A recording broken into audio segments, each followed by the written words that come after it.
আহকচোন আজি উত্তৰ পূব ভাৰতৰ ৰামছাৰ চাইট কেইখনৰ বিষয়ে জানি লওঁ। প্ৰথম ৰামছাৰ চাইটখন হৈছে মণিপুৰৰ লোকটক লেক, যিটো ৰামছাৰ চাইট হিচাপে 1990 ডিক্লেয়াৰ কৰা হৈছিলে।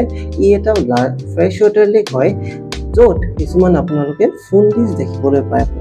এইবিলাক হৈছে ফুনডিছ, আইলেণ্ড সদৃশ ভেজিটেশ্যন হয়। ফুনডিৰ অৰ্থ হৈছে floating masses of vegetation, soil and organic matter. আৰু এই লোকটক লেকতে কেইবুল লামজাও নেশ্যনেল পাৰ্কখন আছে, যিখন ৱৰ্ল্ডৰ একমাত্ৰ ফ্লটিং নেশ্যনেল পাৰ্ক হিচাপে জনা যায়। এই কেইবুল লামজাও নেশ্যনেল পাৰ্কত চাংহাই নামৰ এণ্ডেঞ্জাৰ্ড ডিয়েৰটো আছে। IUCN ষ্টেটাছটো হৈছে এণ্ডেঞ্জাৰ্ড আৰু ইয়াকে ডেন্সিং ডিয়াৰ হিচাপে জনা যায়।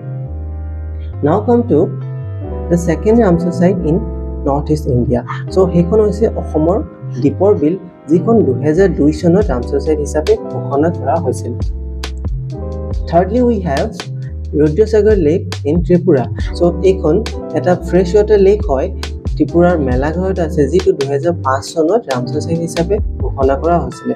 আৰু ইয়াতে নিৰ্মহল নামৰ ৱাটাৰ পেলেচ আছে, যিটো ত্ৰিপুৰাৰ মহাৰাজাই নিৰ্মাণ কৰিছিলে। চতুৰ্থতে আমাৰ মিজোৰামত এখন ৰামছাৰ চাইট আছে, সেইখন হৈছে পালা ৱেটলেণ্ড, যিখন 2021 চনৰ আগষ্ট মাহত ৰামছাৰ চাইট হিচাপে ঘোষণা কৰা হৈছিল। ধন্যবাদ।